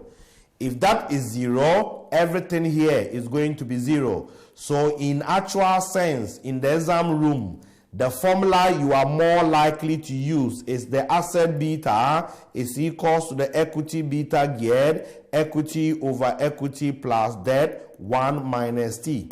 This is what you are more likely, because we make the assumption that debt beta is equals to 0 because debt is risk-free. So when I put this formula down, giving me the beta of Gals, which is ungeared, their beta is 0.95. So I will say 0.95 is equals to the geared beta, because I need it for style, which is geared. So the geared beta, I don't know, multiply by what is the market value of equity of the geared company. The market value of equity of style is 15. That of debt is 6. We don't need book values. We have to do it on proportion of the market values. So 15 and 6. So I will say 15 plus 6. Tax rate is giving us, where is tax rate? Tax rate is giving us 40%. So I will say 0.6 here. And what will be the beta? No, equity beta and asset beta are not the same. Equity beta could be geared or ungeared. Asset beta is automatically ungeared. So when I give you equity beta of an ungeared company, it's the same as an asset beta. Equity beta and asset beta are not the same. Asset beta measures only business risk. Come here. Okay, this is what I said here. If I give you the equity beta of a company that is ungeared, that will, oh brilliant, that will measure only business risk, and as such, that will be the same as asset beta. But when I give you equity beta of a company that is geared, it's not the same as its asset beta, because that will measure both business and financial risk. Brilliant. Okay, so how do we solve this mathematics?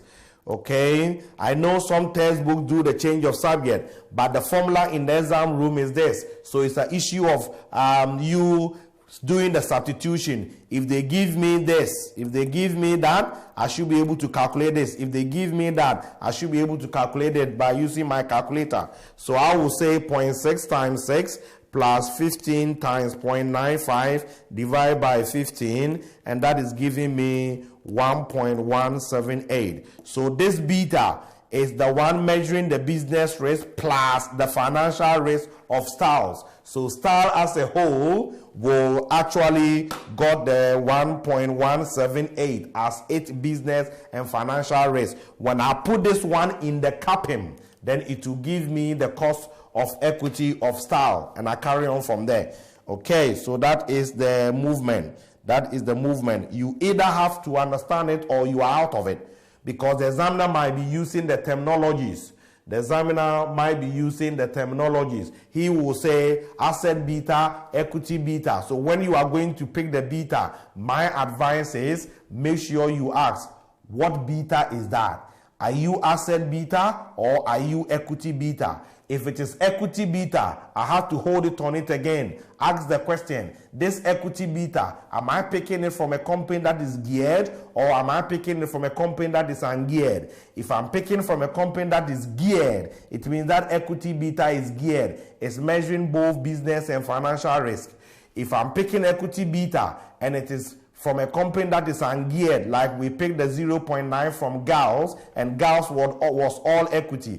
That equity beta is measuring only business risk, which will be the same as the asset beta. If the examiner says asset beta, automatically that asset beta measures only business risk, irrespective of whether the company is geared or ungeared. So if you don't look at the terminologies well, you might be doing your own thing. If I give you the asset beta, it's already ungeared. You don't have to ungear it again, no. But if I give you equity beta and it's geared and you want business risk, then you would have to ungear. Now, let's go to the next. Linking this to investment appraisals, we all said the WACC should reflect the business and financial risk. So as long as my business risk is changing, my WACC should change. As long as my financial risk is changing, my WACC should also change. Yes, equity beta is the beta associated with equity. There's also debt beta. Debt beta is the risk, is measuring the risk associated with the debt. Okay, but normally we assume in this level that debt is having risk free, and as such, its beta should be equal to 0. But in practice, that is not the case. Okay, so that is the reason why if you pick the equity beta and you put it in the CAPM formula, it should give you the cost of equity. Okay, so here virtually we assume there's no debt beta, unless maybe the examiner specifically tell you. Okay, now let's go to project specific cost of capital. Your investment appraisals that you're going to do, this is where the challenge is going to start from. When you get your net cash flows, we said the net cash flow should be discounted using the appropriate cost of capital. The risk associated with the project will be either business risk or business risk and financial risk. It all depends on how the project is supposed to be undertaken and financed. If I am in, let me create scenario again, because always the way they create the scenario is what takes some of the student out. The examiner is not going to tell you calculate project specific cost of capital. Okay, so now LSBF is in the education industry. Okay, its WACC is 15%. Its beta or equity beta is 1.5. LSBF is now thinking to do a new project in the mining industry. In the mining industry. Can LSBF use this 15% here as a way of discounting the cash flows in the mining industry to calculate the NPV in order to say, oh, let's go to the mining or not? We cannot do it because we all concluded that the moment business risk is changing, financial risk is changing, our WACC is not going to be appropriate. Our current WACC is not appropriate. So this 15% cannot be used to discount the cash flows here. We need a new WACC that is specific to this project, business and financial risk. So what will be the business risk here and what will be the financial risk here?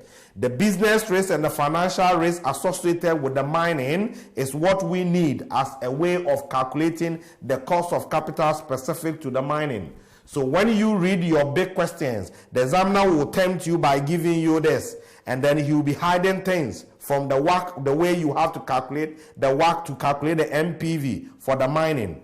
What is the common sense? We all learned now that companies in the same industry faces the same business risk. So if I'm coming to the mining industry, I will face the same business risk as other companies in the mining industry. So what should I do? I have to go to the mining industry and go and look for a beta. And that is what is called the proxy beta. So let's say Z is in the mining industry. Z is financed 40% debt and as such 60% equity. And Z beta, Z equity beta is 1.6. Okay? Once the examiner said equity beta of Z, what has he told me? He's told me that because it's equity beta, I need to ask this equity beta, what risk are you facing or what risk are you measuring? It's telling me this company has got debt. So if this company has got debt, then because they said equity beta, this will measure business risk and it will also measure the financial risk. Okay? So look at the terminologies. Now, companies in the same industry will face the same business risk. Therefore, if I go to the mining and Z is in the mining and this is the beta business risk of what? Z, it means I will also face that same business risk. So I can pick Z beta of 1.6, and because it is geared, I would have to remove the financial risk. The process of you removing the financial risk is what is called ungearing. I'm explaining the stages they've given to you here. So first, go to the industry in which the project is supposed to be undertaken in order for you to pick a beta. When you pick that beta, you need to ask, are you geared or ungeared? You don't need the whole of the beta of Z because the financial risk of Z is determined by the debt equity proportion of Z, for which I wouldn't or I may not have the same debt equity proportion. What I will have the same as Z is their business risk. So I'm chasing to pick Z figures in order to get the business risk I will face. So when I pick Z beta and it is geared, which is measuring both this and that, I have to take this financial risk in order to have only the business risk. The process of you removing the financial risk is what is called ungearing. So when you pick the proxy beta, that's what they've done here for you. When you pick the proxy beta, ideally it should be the industry average. If you pick that beta and that beta is geared, you would have to ungear that proxy beta to remove the financial risk in order to determine the asset beta or the ungeared equity beta that measures only the business risk. So when I get this business risk, assuming we ungear and this is 1.2, that 1.2, I will also face the same 1.2 and that will be this 1.2 I will face. So that's the common sense. So when I pick that 1.2 from that industry, that is the business risk, then I will come and ask myself, will I have debt? If I have got debt, then it means I have also got my financial risk. What will be specific financial risk to me?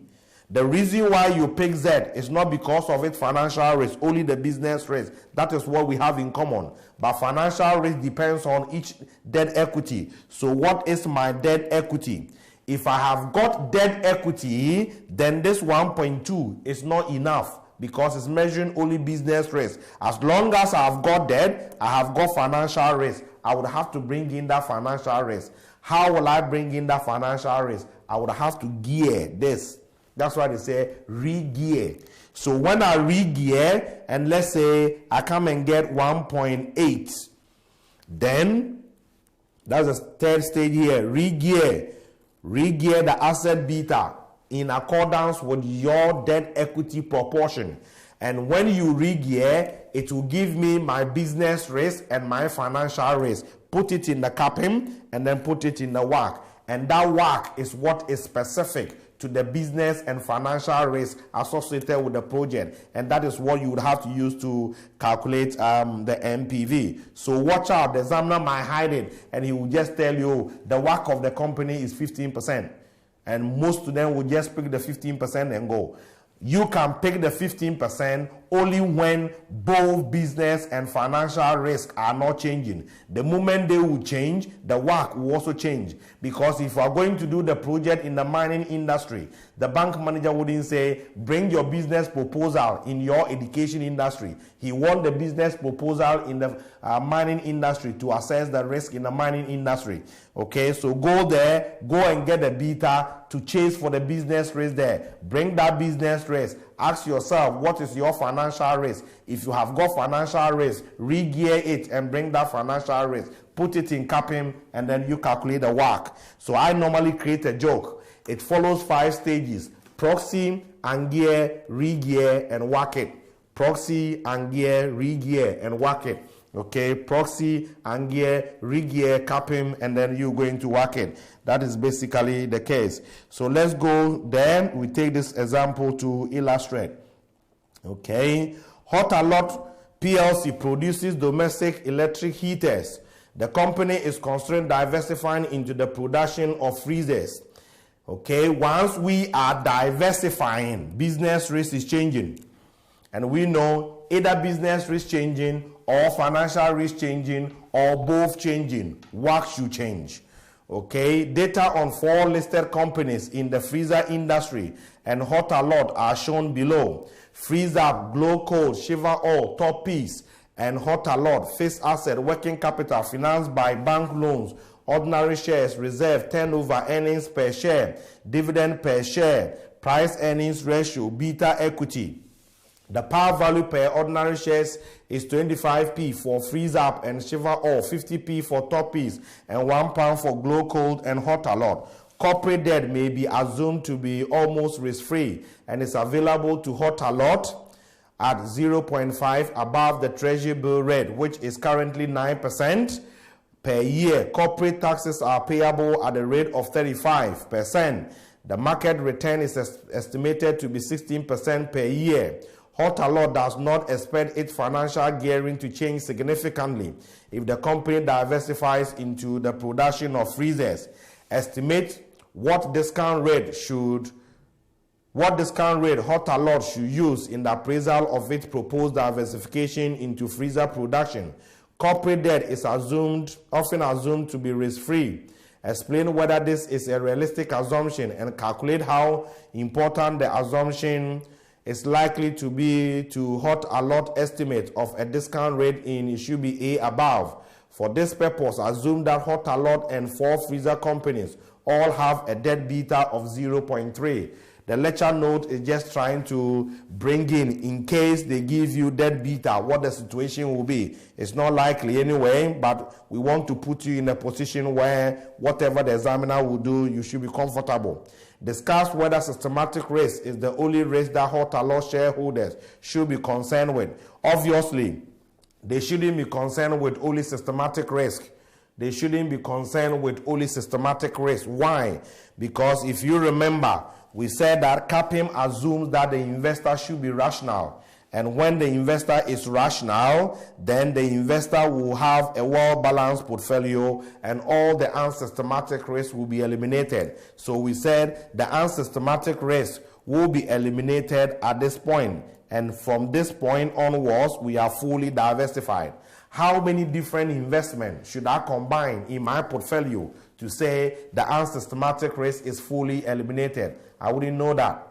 There's nothing like that in reality. Should I combine 10, 20, 1 million different investments? Should I diversify into 10, 1,500, 1 million investment for me to say I am fully diversified? There's no straightforward answer like that. So CAPM is criticized on the assumption that you cannot assume only systematic risk there should be some element of unsystematic risk. So investors should not be concerned only with systematic risk. They should also slightly be concerned with unsystematic risk, because this is theory. You cannot get a fully diversified portfolio. Okay, at what point can you say I have eliminated all this unsystematic risk? It's not possible. Okay, so that is what they want to test you there. Now let me do the A, which is the case. A is, what discount rate should we use to appraise this investment? This investment is telling us that we are diversifying into the freezer. We are in the electric heaters. We are going to freezer. As long as we are diversifying to another area, business risk has changed. So let me summarize it for you. The whole principle is, when you read the question and you need to calculate the appropriate WACC, you need to ask yourself, am I changing my debt equity? If debt equity change, financial risk has changed, WACC should change. If I'm moving in between industries, business risk has changed, and therefore my WACC should change. If I'm moving in between industries, at the same time my debt equity is changing, it means both business and financial risk has changed. My WACC should also change. So this is how you would have to be interacting with the question, because the examiner is not going to be telling you this.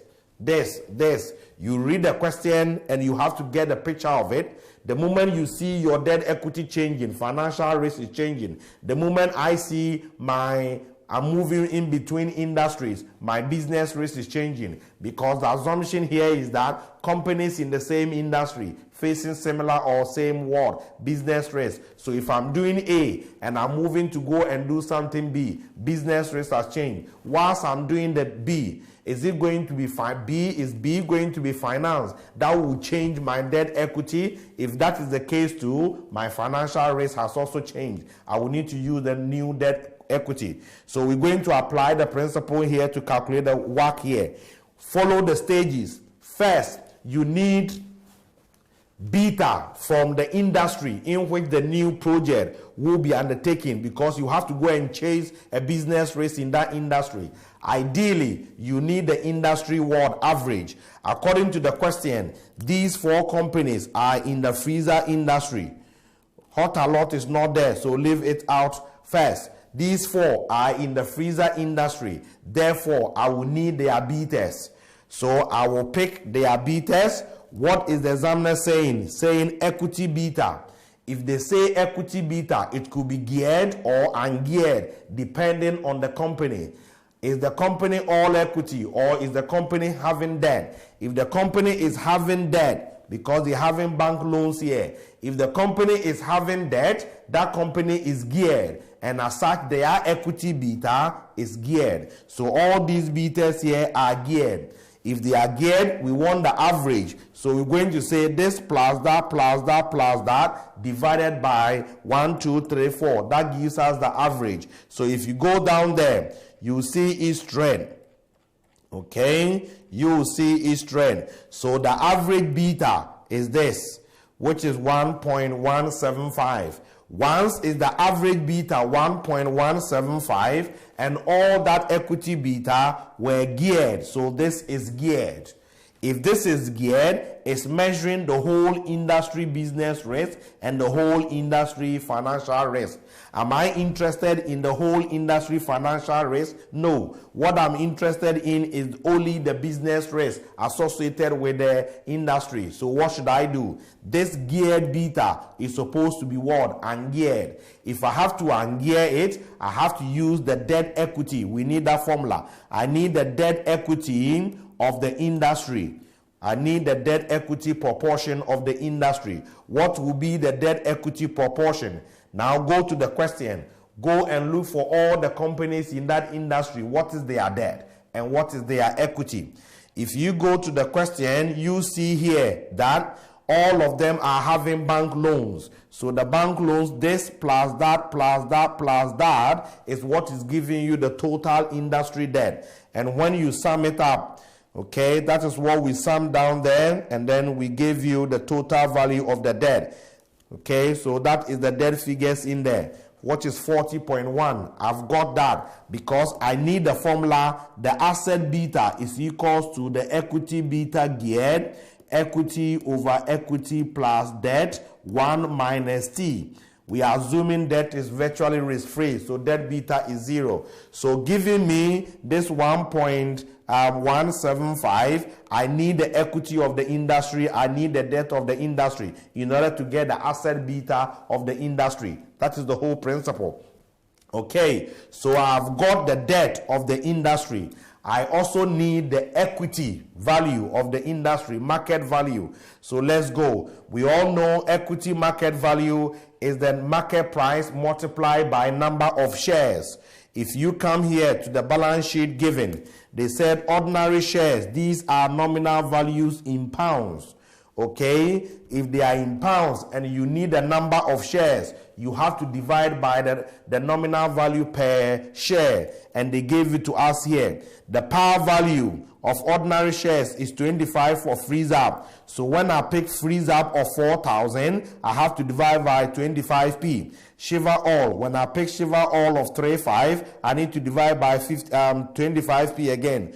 Top piece is what? 50p. If I pick top piece of 5.3, I need to divide by 50p. And glow code is 1. So glow code of 9,000, you divide by that. And you need to multiply by market price. What is the market price? Market price is not given here. But in F9, we learned that market price, or let's say PE ratio, is given as the market price divided by earnings per share. So we all know market price can be calculated as the PE ratio multiplied by earnings per share. Examiner had given me earnings per share of these three. They've given me PE ratio of those companies. So when I multiply the earnings per share by the PE ratio, it should give me their respective market prices, and I will multiply by the number of shares. So this is what we were doing for you there. So flow with me here. Okay, so we divided the nominal value by each of them. If you remember, we said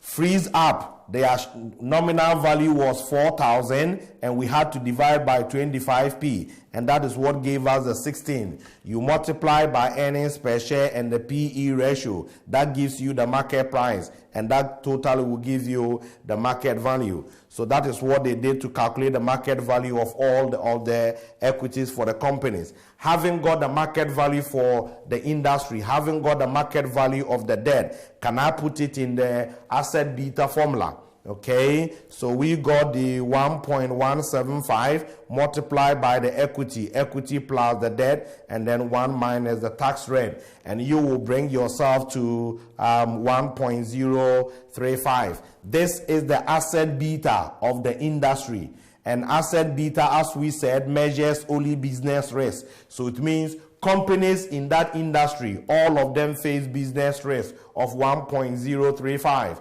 When I go to that industry, I will face the same business risk. I will face the same business risk. Therefore, I adopt this 1.035 as my business risk. Then if I adopt that 1.035 as my business risk as well, I have to ask myself, Fred, will you have financial risk? I will only have financial risk if I am having debt.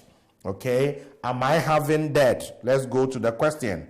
Am I having debt? And is it going to change? If it changes, I have to use the new one. If it doesn't change, I have to use the old one. And let's listen to what the question said. The question said here that Hot Alert does not expect its financial gearing to change significantly if the company diversifies into the production of freezers. So if it's not changing, then my debt equity will remain as it is. So I have to go and use my debt equity. Have I got debt? Yes, I've got a bank loan of 17,400 because the new bank manager giving me the money to finance the freezer activity will ask me, Fred, have you got debt somewhere before? I will say yes. What debt is that? I've got a bank loan of 17,400. He will compensate himself for the financial risk. So don't say, oh, it's there already. The new person giving you the money will compensate, because you say you would have to service that 17,400 before you come and service the one that you're going to get. So if I have to give you the money, I have to compensate myself with the 17,500 risk associated with it. Okay, so I have got that. So if I have got that, then I would have to re-gear. I would have to re-gear that. And to re-gear, I re-gear in relation to my debt equity proportion. My debt is 17,400. What will be my equity? Same way, equity should be number of shares multiplied by market price. Mine, according to the question, nominal value per share for hot lot is 1. So that 4,000 share capital divided by 1 is 4,000. When I make that 4,000, I need to multiply by market price. Market price, they said, is the PE ratio multiplied by the earnings per share. So it's the same thing that we were doing down there. Okay? It's the same thing. So when you come here, you see we pick the 4 million divided by 1, which is 4 million, multiplied by the earnings per share in the PE ratio. This is the market value of equity, and this is the market value of the debt. Put it in the formula. Okay, as I told you, I don't normally want to bother you with so many formulas. I would have still done BA is equals to the geared 1, equity over equity plus debt. 1 minus T, because this formula is not in the exam room. This is what you will see in the room. So I would have done, now my business risk is 1.035 is equals to, this is what I'm looking for. Equity, we said, is 33.92 plus the debt of 17.4, 0.65. And I will say 17.4 times 0.65 plus 33.92 multiplied by 1.035 divided by 33.92. And that is giving you 1.38, as they got there for you, 1.38. So when you re-gear it, now this 1.38 is measuring my business risk and at the same time financial risk. Is it my whole risk? If this is my whole risk, I have to put it in the CAPM formula. Okay, risk-free, they said is 9%, market return is 16, risk-free, and the beta, and this is my cost of equity. Once got the cost of equity, as long as I have got debt, my cost of equity is not the same as the WACC. We've learned that. As long as I have got debt, my cost of equity is not the same as the WACC. Okay, so my WACC should be calculated. This is my cost of equity. Market value of equity is what we calculated up here. Okay, plus the cost of debt. Question said cost of debt is 0.5% above the treasury bill rate. So that gives you treasury bill rate of 9% plus the 0.5 is what? 9.5. Don't forget to deduct what? 1 minus T. And then value of debt, we said is 17.4, sum up the two, and this is the WACC. So this is what you would have to use to discount the cash flows associated with the project. That is why last week I was telling you, if you are not able to appreciate business risk and financial risk, cost of capital, you are out, because those are the two things that will determine appropriate cost of capital for any particular project or any activity. Okay. The B is asking us to calculate or to come out with the argument that corporate debt, is it risk-free? We said Miller and Modigliani assume that debt is risk-free. So if debt is risk-free, debt beta is equal to 0. Okay? The argument here is that it is an assumption. We can't make that assumption in reality, no way. Because corporate debt is not risk-free. A company can go into liquidation. A company might default. Even in theory, we assume government securities are risk-free. There's no investment in this world which is risk-free, no way. Sometimes government might even default. Okay? Therefore, how much companies? Corporate debt. You mean company debt. company debt can never be risk-free. But Miller and Modigliani made assumption in order to make a theory. For every theory, there should be assumption. Otherwise, you can't bring everything in order to develop it. Okay, so they made the assumption that debt should be risk-free to make life easy. So if debt is risk-free, its beta should be equals to what? 0. However, if the examiner tell you the debt beta is this, then the examiner is telling you debt is not risk-free. So if debt is not risk-free, then we will need the whole formula. Let me bring you here. This is the formula that we wanted. This is the formula that we wanted. This is the whole formula. Okay, this is the whole formula. And if debt is risk-free, that is where we put a 0 here. So if debt is not risk-free and a debt beta is given to you, let me say it here. Again, we are teaching, that's why we are bringing your mind on in case. But technically in P4, they assume that debt is risk-free and you forget about this bit of the equation. But in case he gives you the debt beta, then unfortunately, you have to open everything. So given this question, we assume that debt is going to be having a beta of 0.3. So we can't do what we did earlier. We have to expand the whole formula. Okay, so we are going to repeat the stages again. We would have to pick a proxy beta. So when we pick the proxy beta, just as we did, the proxy beta average was this. The market value of equity, if you remember, is 192, 40.1, and 0.65. This is what we did earlier, on the assumption that debt beta was 0 and everything there is going to be 0. But now, debt beta is not 0. Z beta is 0.3. So if debt beta is 0.3, we have to open up the equation.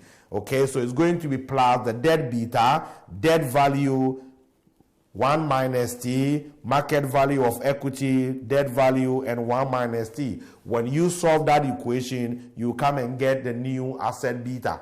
Okay, so it's the same stages that we are following. The only thing that we are trying to bring your mind on is if you go there and there's debt beta, you can't just look at this side of the equation. No, because we have to open to bring it. The reason why we've been using this side of the equation is that we are making that assumption that debt is risk-free, and as such, its beta is equal to 0.